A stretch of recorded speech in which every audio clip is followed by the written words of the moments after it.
Welcome back to the main stage, everybody, here at the Boston Marathon Expo. We are thrilled to be joined right now by the three-time Boston Marathon champion, Sara Berman, who won the race in 69, 70, and in 1971 as the second woman to win the Boston Marathon after Bobby Gibb. And Sara May joins us with her husband, Larry, today from their home in Cambridge. Sara May, good day to you, and Larry, good day to you. How are you guys doing? Okay. Larry has taught me that keeping fit is the key to better life. So that's what we do. We have a Nordic track and generally do 70 minutes on it each day, unless we're going to do a strength workout once a week when we only do 60 minutes. And once a week, we also go to the bike path, the Minuteman bike path, and do roller skiing. And 1 week, it's around 85, 90 minutes. And we've built up on the next week to 2.5 hours. 2.5 hours. Whoa. And we feel very good about ourselves because we use the roller skis and we use ski poles. And it gives us maybe a head start on the winter. I consider myself active. I think a lot of people consider themselves active, certainly marathon runners. You guys keep a pretty rigorous active schedule. I mean, we're talking nearly daily. You're taking on some sort of... Well, every day we do something. We plan on something every day, but life interferes every once in a while, and we miss a day, and so that's a rest day. That's allowable. We do something every day. Now you have to realize Larry and I are not spring chickens anymore. We're both over 80. I'm 84 and he'll turn 86 in October. And we feel it's very important to keep fit.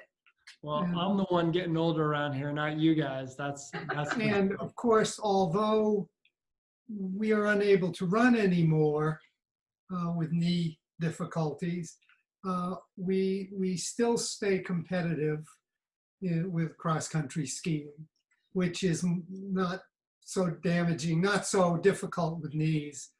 And so what we aim at is, Sara refers to it as staying fit. We're training like hell for next winter. Well, the thing is, being both over 80 and Larry is over 85, we're in a particular class of competition in skiing, and we have managed to almost outlive most of our competition. Well, congratulations on that continued level of activity, and you'll be winning some competitions, I'm sure, with the pace you guys keep. So keep it up, and you guys continue to inspire everybody. And we've got so many fitness enthusiasts and running enthusiasts joining us this week at the main stage. So we want to hear about all your secrets, you guys. Well, I want to start with Cambridge Sports Union. It was a club we started in 1962, and we called it the Metropolitan Athletic Club. And then when we would go to various events, particularly in the New York area, people weren't sure which metropolitan area we were from. So then we decided we had to give our club a place name. A local place name. And that developed into Cambridge Sports Union, because it's not just running. It's running, cross-country skiing, and eventually orienteering, which also has a ski orienteering form. Orienteering is a navigation sport. Got it. It's a running sport, but you have to navigate while you're running. Okay. Actually, it's a navigation sport, and you can only go as fast as you can navigate. Okay. Otherwise, you find yourselves in the wrong direction. Yeah, that happens to me sometimes, but I'm in a car. Exactly. Yeah. Exactly. I want to talk about Larry, because I never would have gotten involved in the running game. It's all my fault. Well,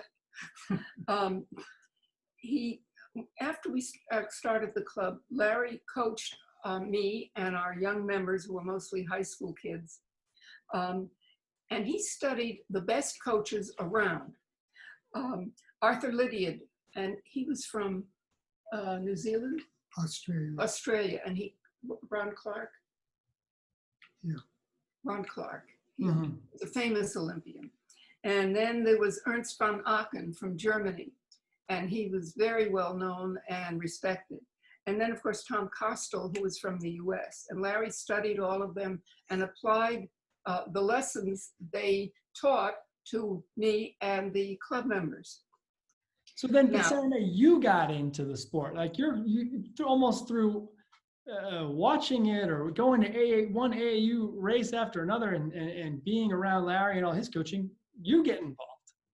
Well, it started, I think, like in 1957. I was still going to college, and Larry was busy keeping up his training, and I was busy being a dutiful little wife, and he would run around Jamaica Pond, and I would sit on the sidelines and cheer him on.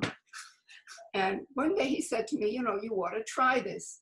So I got up beside him, and I ran as fast as I can for about 100 yards, and my ears were ringing, and I couldn't breathe, and I can't do this. I said, it's too fast. He said, who told you to run so fast?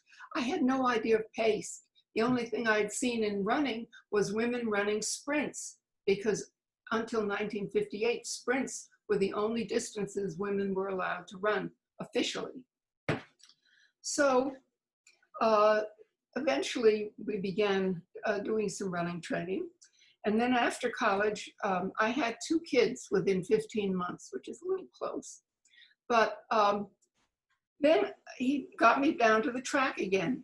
And we would sit the kids beside the track with a couple of dirt piles there, the MIT track, and we would run around the track. It was a cinder track, so they had piles of the materials that they used for refurbishing the track. Sure. So that we could keep an eye on the kids as we ran around the quarter-mile track, and the kids could keep an eye on us. And, you know, eventually I began doing more and more running, and he began training me with intervals. I got pregnant with our 3rd child in the summer of '62, and he was born in February of '63. After he was born, and I waited a decent amount of time so I could nurse him, I began training again. That is, he began training me again. In 1964, he was trying to get me to run. He had increased my mileage little by little. He was trying to get me to run 5 miles at 8 minutes a pace, 40 minutes. And he would run around the MIT track with me. And somehow I never could break 40 minutes. And so he said, you know, if we got into a road race with lots of people around you, that's probably worth 40 seconds a mile. Sounded like magic. So the nearest 5-mile race was in Marlborough, Mass, in June of '64. It was a handicap race. A handicap means they start the slowest people first, Okay. and the faster people behind them a certain amount of distance that the handicapper has worked out. The idea is that if everybody runs up to par, they will all come across the finish line at the same time. Of course, this doesn't happen because various things interfere. Somebody may have a cold, you know, somebody may have been out late the night before. And, Anyway, and then there are what we've always called sandbaggers, who would run slower so that when the handicap came up, they got a great handicap and had a great chance to win. So there's probably a couple reasons why we don't see much that style anymore. Oh, but it's really fun, and I think it's a great motivational tool. Oh, yeah. Because the slower and middle of the pack runners who, when they start in a regular mass start, are left behind by the leaders very quickly. very quickly. And so they just kind of do what they expect to do. Yeah. Whereas in a handicap, the adrenaline flows when you get near the front. And often people who have tried actually make great improvements and begin to realize that they are better than they thought they were. Mhm. I think it's a great motivational tool. I go to the race, and the registration is at a YMCA, and Larry registers. I went in to register. And the guys around see me that I'm wearing a singlet and shorts, and they, are you going to run? Yeah. Wow, that's terrific. The guys were wonderful. Absolutely wonderful. Gee, I wish my wife did that. Gee, I wish my girlfriend did that. I mean, that made me feel terrific. I didn't know what kind of, response I would get, reception I would get. And the guys were wonderful. On the starting line was me, and I was unofficial, of course. Me, two old men in their middle 50s, and two preteen boys, two young boys. And so the gun went off, and I started going. Now, how did I know what pace? Larry had trained me at the MIT track on what kind of pace to run by having me do repeat 220s. But at pace, not intense. Okay. And so to give me a feel for what kind of pace I should be running at.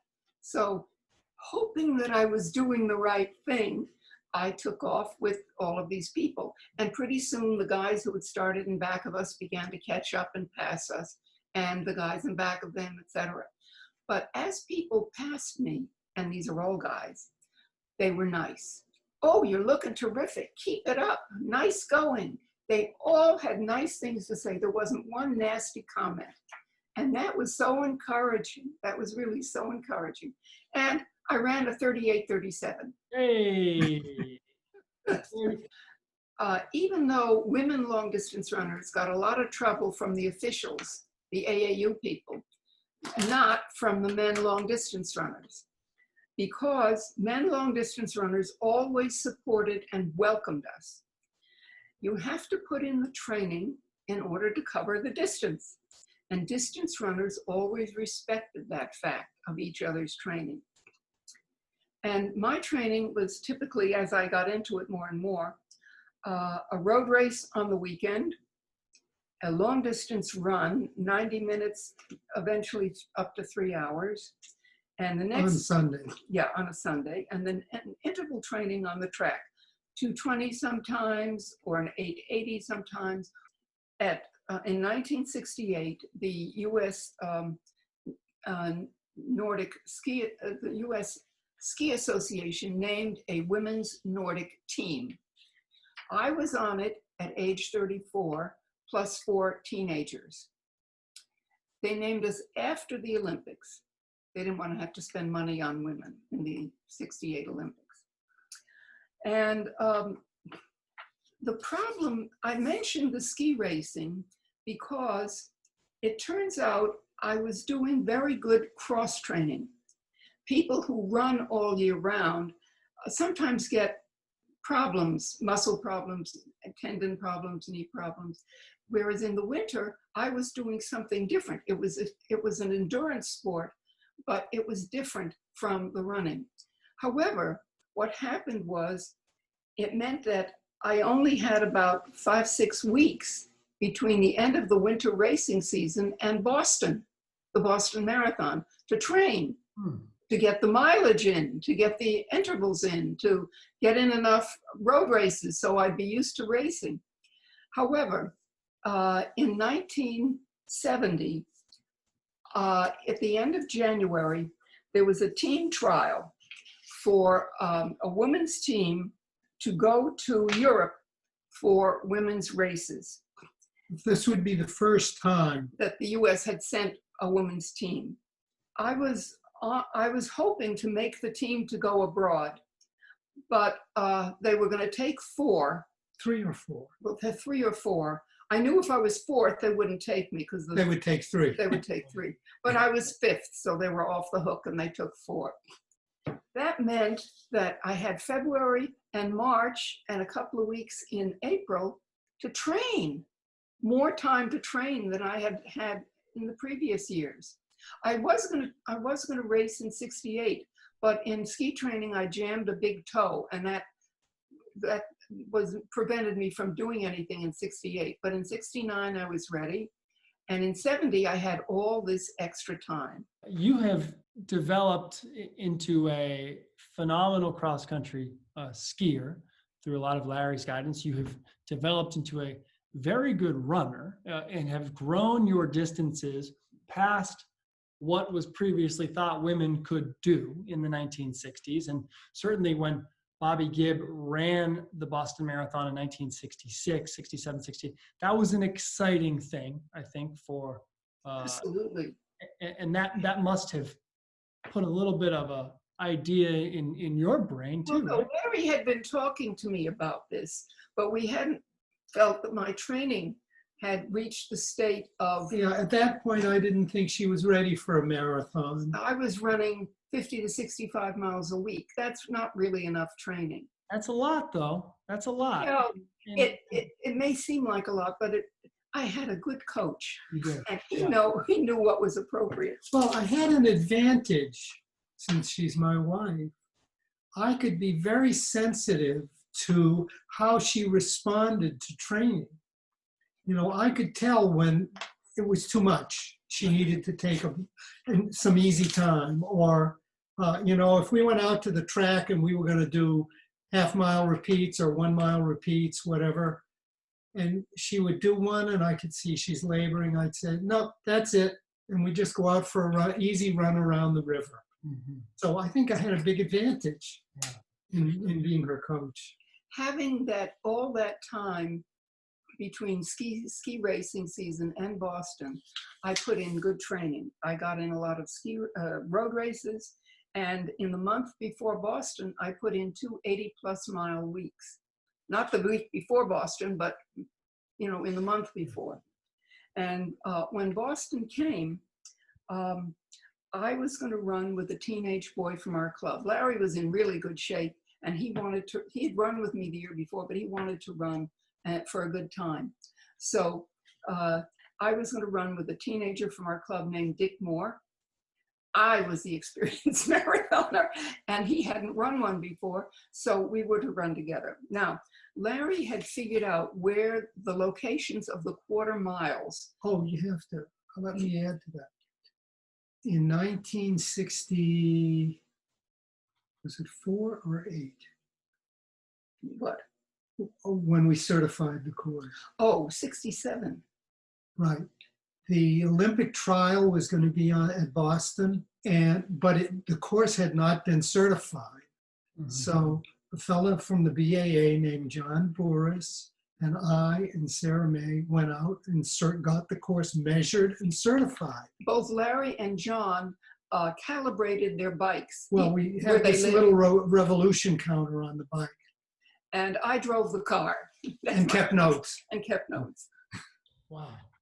We knew where the mile marks were, and we actually went out again and measured some quarter mile sections over the first part of the course, so that Sara May could have a sense of, you know, just looking at her watch and saying, "Here's the first quarter." I think we ignored the first quarters down the hill. But then after that, I wanted her to settle into a proper pace. Yeah, I was supposed to do 102.5 seconds. Yeah. And in fact, I did 96 seconds, and we knew we were going a little fast, so we eased off a little bit. Well, this is interesting because I think that anyone who runs Boston is very sensitive to their pace over the first couple of miles, especially with the downhill. First 3 miles, because it's slightly downhill. Right. And you can get going too fast and blow your wad for the rest of the race. You're toast, yeah. And I think that, but these days we have the benefit of a satellite-powered wristwatch that will tell you. And you've got mile markers, Yeah. which did not exist then. Yeah, and I think that's what's so compelling is that this is the Wild West. We're talking about, was this 60, Yeah. was this 69 or 70? Well, When you first were in there running. When you were going to go Oh. on your own. that was 70. Yeah. That was 70. But 69, you're running with the younger With me. guy from the Yeah, club. Larry. Okay. And in 69, I ran a 3:22:46. So Now, 3:22:46. Bobby didn't run after those first 3 years. And you have to know something about Bobby. She's a wonderful person. And she loved running. Her folks lived near the Middlesex Fells, and she would go out for runs on the trails in the Middlesex Fells. And eventually she married a fellow who was a sailor, and they went to the San San Diego Diego. area. And while he was busy sailoring, she was busy running. And she got lots of training in informally. With no concept of racing. Mm. She just loved to run. Whereas Larry had brought me up in an atmosphere of you train and you race. And all of the races were AAU races. And, you know, and I knew what the rules were. And that was the atmosphere in which my training took place. The temperature in Hopkinton in April of 1970 was cooler than Larry had expected. He thought it would be in the upper 40s. That's what the weathermen had said. In fact, it was only in the upper 30s. And actually snowing a little Spitting. bit. So Larry took off and I didn't see him. And I was wearing just shorts and a t-shirt, and Dick and I took off and we began, and I'm unofficial, Dick is official. And we began running and checking out where the quarter-mile locations were. And my hands got cold. I'm running at my pace. My body is warm enough, but my hands are getting really cold. So I sort of scanned the crowd to see if anybody had any rough-looking gloves. I saw a woman with fur gloves, but I didn't want to borrow those. Finally, as we're passing Wellesley College, an older runner came by named Julian Siegel. "How you doing, Sara May?" he said. Oh, I looked at him and I said, "You are so smart to wear gloves." "Oh," he said, "here, take these." I said, "No, your hands will get cold." "No," he said, "I'm fine." So he gave me these white cotton garden gloves. My hands were so cold, I had to pull them on with my teeth. And eventually my hands got warmer. Felt good. And then Dick said to me, "Are your hands warm enough? Could I borrow the gloves?" So I lent him the gloves. And then half an hour later, I said, "Could I borrow the gloves back?" And so we switched back and forth. And Larry finished that year with his best Boston. He ran a 2:38:03, and we were all very proud of him. And Dick and I are running along, and we get to Kenmore Square, and who is there to greet us but Larry? Poor thing, he hadn't run enough running a marathon in record time for himself. He got on his warm-ups and trotted back to Kenmore Square. He thought he'd, wait a while and meet me, but I came a little sooner than he expected, which was good. Which was, yeah, I was really surprised. So he ran in with me, and Dick took off because he was a young man and stronger, and he beat us in by a minute.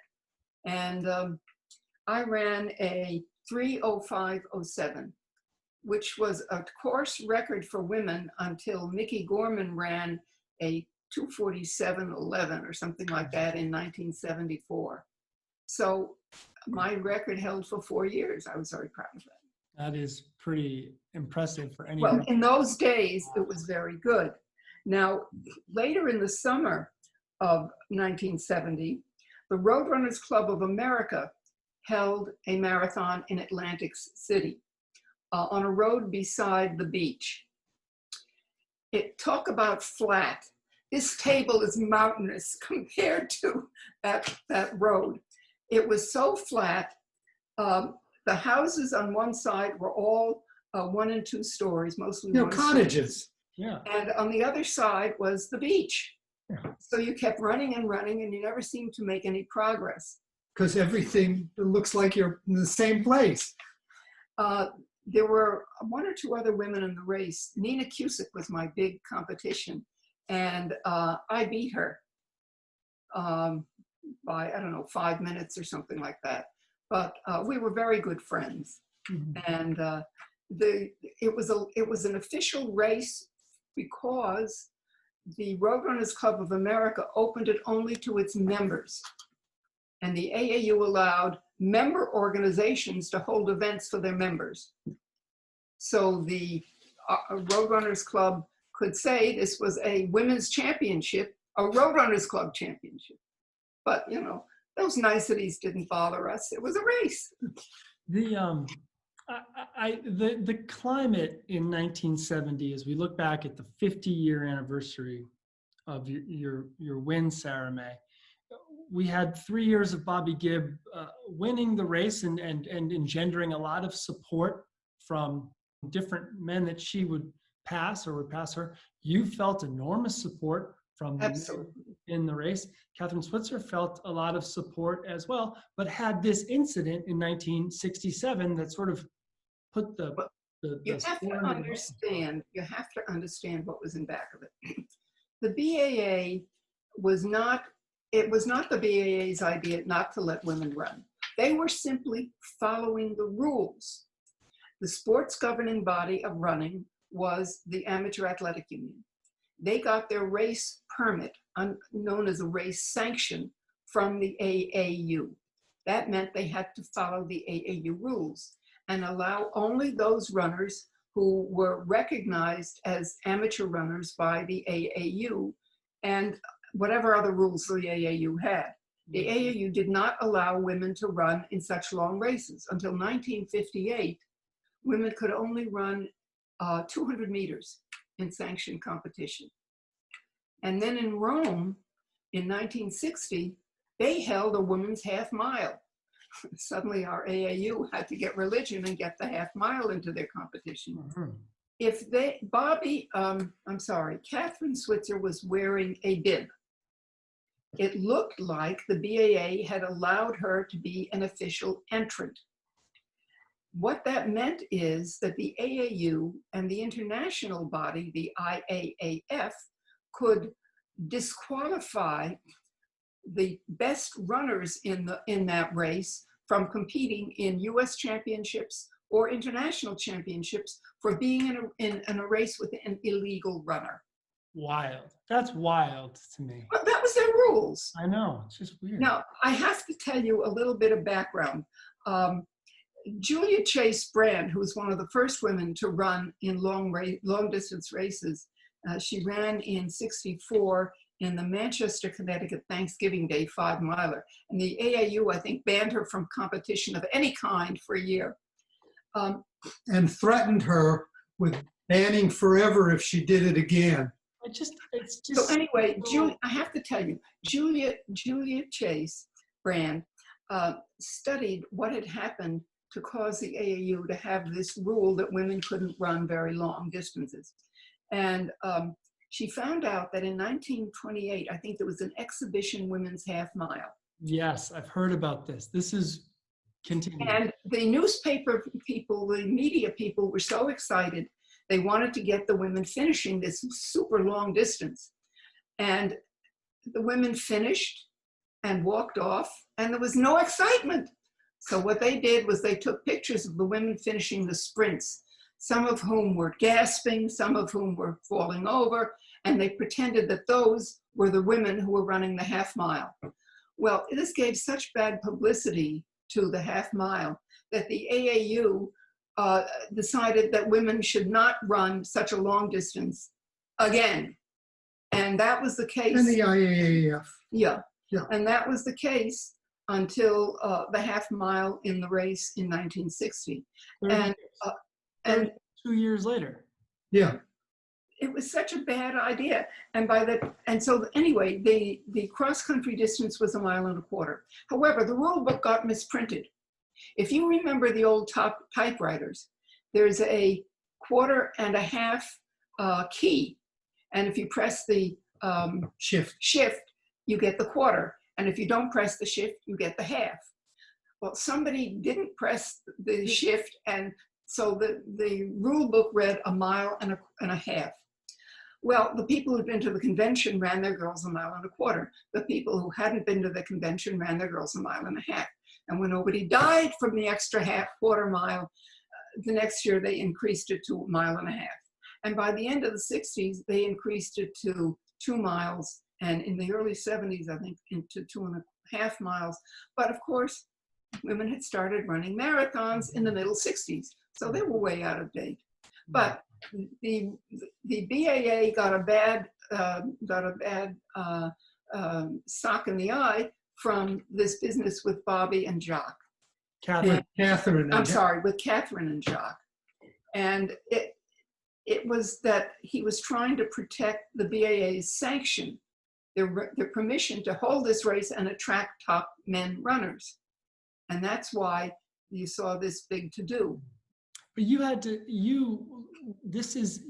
are running in the immediate aftermath of that in 69 and 70. But there's a difference. Okay. Jacques had seen me in men's road races, unofficially running from 1964. So when I showed up in 1969 and 70 and 71 and so on, he had no problem with me. He knew I had done the training. He knew I'd paid my dues. He knew I could cover the distance. And he knew that you weren't trying to get publicity or violate the rules. And you didn't have a Jacques, good one. you know, Jacques took a bad blow from this incident, because he had seen far too often that certain people who would push their way through the front of the race for television or photographs in the papers and then fade back, never to be seen again. They were publicity hounds. Still happens. And he was really very upset about their cheapening his race. And he had a reason for that.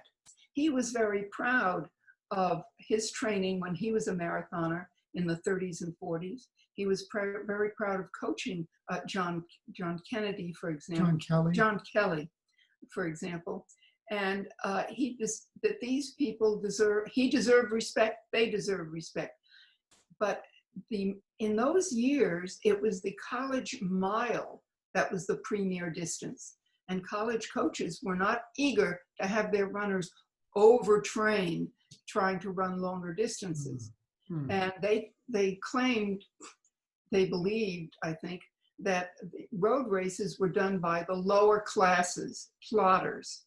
Wow. And this, of course, made Jacques very unhappy, both with that attitude and with people trying to cheapen his race by pushing forward to get their picture taken and then vanishing. He didn't have that problem with me. He knew I had put in the training. He knew my race results were improving over the years. So he was fine. So when you're running in 1970 and your hands are cold and then they're warm and then they're cold again, and you eventually finished the race on Ring Road, I think, in 1970. Yeah, I think so. Cold, awful day. And as the first woman to cross the line, did you get the wreath on your head and the national anthem played and the Now, come on, you know better than that. I do know better. I was unofficial. I knew I was unofficial. And I knew that none of those honors were going to be given to me because I was unofficial. I just wanted to run the distance and improve my time. And I did. I ran a 3:05:07 in 1970. Did you see Nina? Was this the year when you saw Nina run? No, that was the next year. Yeah. What happened with me after I finished was they put a blanket around me and I was directed to the women's skaters dressing room. And there were no seats or anything. There was a wooden... Typical locker room, the thin, narrow bench between the lockers. I was so tired, I just lay down for a while. There wasn't even a light on. Larry had no idea where I was. Eventually, I recovered enough to go look for him, and he had my clothes, and I went into a ladies' room and changed. But it was the next year when, coming over the hill after BC, Nina and some male runners from her club in New York passed me. And it was a warmer year, much warmer. And I decided I wasn't going to let her beat me. And I know I felt at the time as if somebody had kicked me in the pants because I sped up. And eventually I caught her and I finished a half a minute ahead of her. I ran a 3:08 and she ran a 3:08:30, or I ran a 3:08:30 and she ran a 3:09. I don't even remember, but I finished a half a minute ahead of her. But that was the first time where two women had competed, head to head in a marathon, if you will. It's amazing. That is such an amazing fact. That, I mean, because Bobby had run virtually without seeing any other women. Catherine had run without seeing other women, and now in 1971, you say, not today, and you, yeah. Well, that's Larry had to teach me how to compete. I was brought up in an era. Remember, I was born in 1936. I was a grammar school kid in the 1940s. I graduated high school in 54. Women were brought up not to put themselves forward. We were to be modest and self-effacing, and competition wasn't something that was encouraged. Wasn't something that was encouraged, especially athletic competition. Yeah. wow. What a different time. Now, I have to tell you, when Larry first started training me, one part of our training was to run before breakfast around the block. We have a loop through our streets that's 1.5 miles. And I would run 1.5 miles with Larry, and he would do another loop to make it 3 miles. As I began to add mileage, I would sometimes do 3 miles, and he would do more.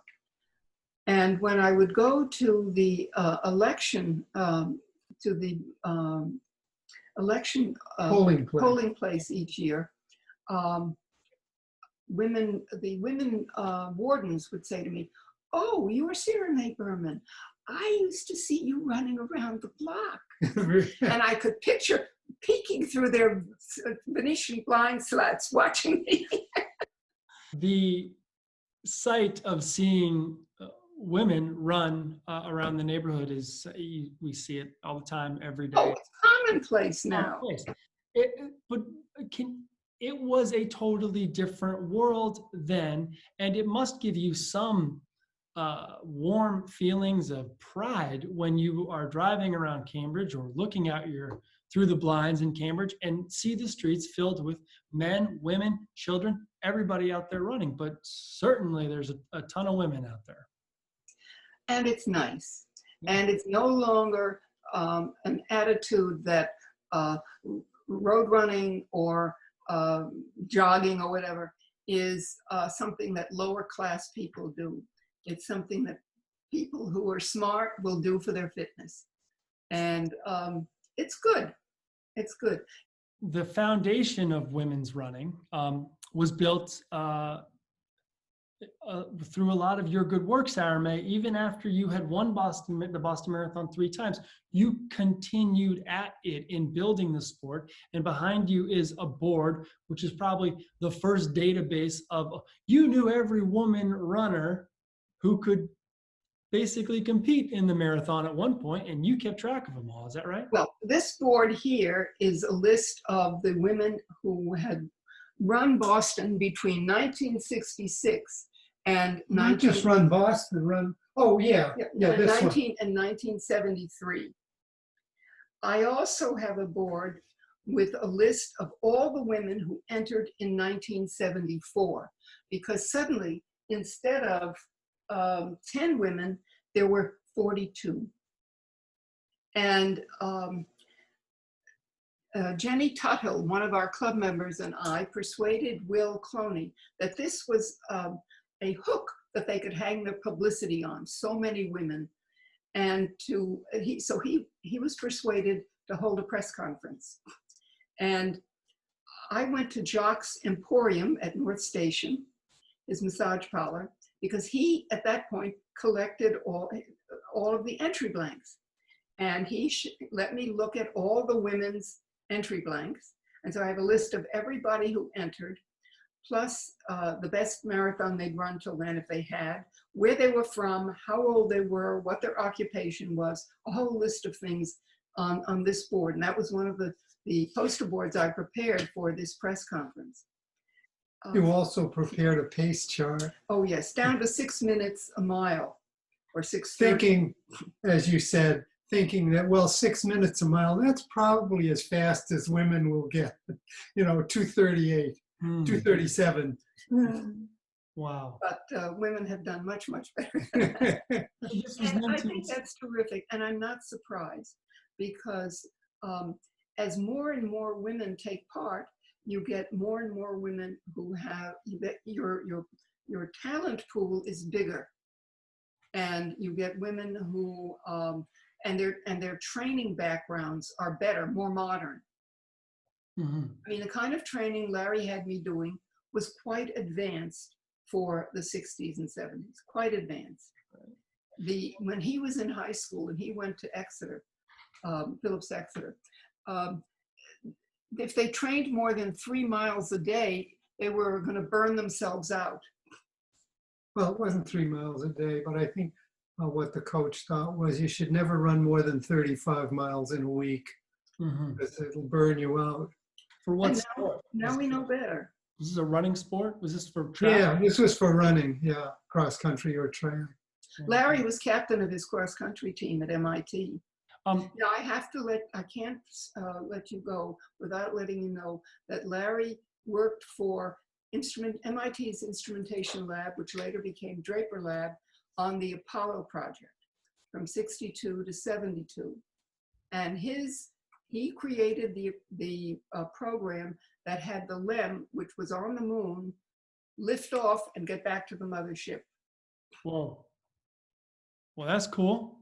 It was. That is some foundational U.S. history right there that you helped create. Yeah, it was a very exciting time. In 1974, it was such big news that there were 42 women in the race that there was a whole press conference about it. And this was the list that you had helped create, right, Sara May? Well, I had gotten the entry forms. Jock Temple let me look at the entry forms and take the information from them. And I made a big poster board with all of the information on it. Do you know how many of those women ended up running in the race? Well, I think 40 did. I didn't run. Somebody else, maybe 39 ran. I don't remember, but I crossed out the names of the women who didn't run. So at that point, you must have felt, meaning in 1974, then you must have felt like the women's running movement was up and away. It felt good. It felt that women were taking this challenge seriously and that they were being respected for doing it. There was no more AAU standing in the way. There was no more other groups standing in the way. Women, this was a respected activity. This was a respected achievement for women to try to. And the fact is that some of it had to do with your example. Oh, sure. One of the early things that was said was women who did this kind of physical exertion wouldn't be able to have kids. Well, I had 3 children. In 1966, we went to a cross-country championship The race. national championship. Yes, in Forest Park in St. Louis. In St. Louis. And there were 5 of us women who were mothers, who were late 20s, early 30s. And so it was taking off. Wasn't there also one of the women who was wearing a pregnancy girdle? That was in Ypsilanti. Oh, that was in Ypsilanti. Okay. And now each April, typically when the marathon typically comes around, I feel like the women's running movement has a sleepover in Cambridge. It might have been born in Boston. Well, it started when Amby Burfoot wrote his book, First Ladies of Running. And I have to say, the wonderful thing about that was he gathered all of these names in his book and he made a community of us. Because in the days when we were running and breaking the rules or just skirting them, if you will, we were very far apart. Remember, we're talking the 60s and 70s, and there was no internet, there was no tweeting, there was no Facebook, there was, we would find out about each other's performances weeks later, months later, sometimes years later. And we didn't, Nina and I were relatively close. She was in New York, I was in Massachusetts. But many of the other women were scattered on the West Coast and the Midwest, you know, far and wide. And his book sort of gathered us together. And when he was going to promote his book, I think at your Expo, he knew we had a big house and he wondered if we could put up a few people. I said, sure. So we did. And last year we put up a few people too. And this year we would have done the same. We have room. And why not? It's fun. And those who come are some of these first names in women's running, right? Yes. Oh, sure. Eleanor Mendonca. Cheryl Triwaji, whom I first knew as Cheryl Pedlow, and As a as teenager. at this race in '66, and Nina, and Jackie Hansen, and Eleanor. Eleanor Mendonca. She's a member of our club. She comes from Brazil, but she lived here in Cambridge and taught here in Cambridge for many years.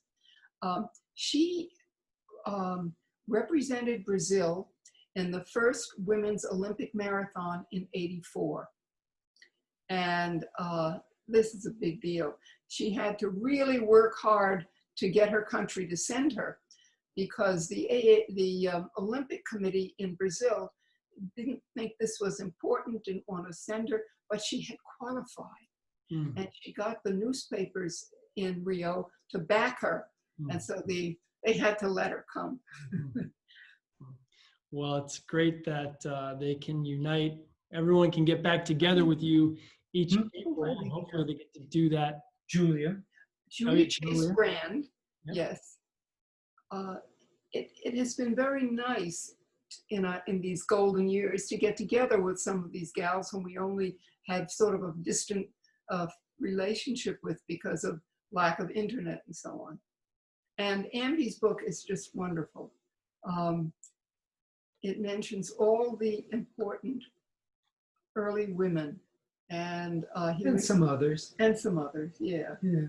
Like Oprah Winfrey, Oh, yeah. who apparently actually trained to run a marathon You did. and managed to do it. That's, His book is called First Ladies of Running. Yeah. And 22 stories of the rule breakers and the challengers. I don't know, he has more of a title. Well, Larry and Sara May, it's very nice of both of you to take some time and talk with us today here at the Boston Marathon Expo. And your story is one that is upon which it's really in the foundation of the sport, and all the things that you helped do, Sara May, not just when you won 3 Boston Marathons, but in the decades since then. And in 2020, we celebrate the 50th anniversary of your win in 1970. And next year, we're going to celebrate the 50th anniversary of your win in 1971. So keep that party hat on. Thank you very much for your kindness and your acknowledgement of my work and Larry's work, because I wouldn't have done it without his inspiration. So you guys make it. We're married 64 and a half years. Oh, congratulations. When's the anniversary? December 18th. All right. Well, congratulations as you guys close in on number 65. You make a great team and a model to which all of us should aspire. So good work, guys. Thank you very much. Thank you, And TK. regards to Dusty. Thank you, guys. We'll talk to you again very soon. Cheers. let's hope under better circumstances. Yeah.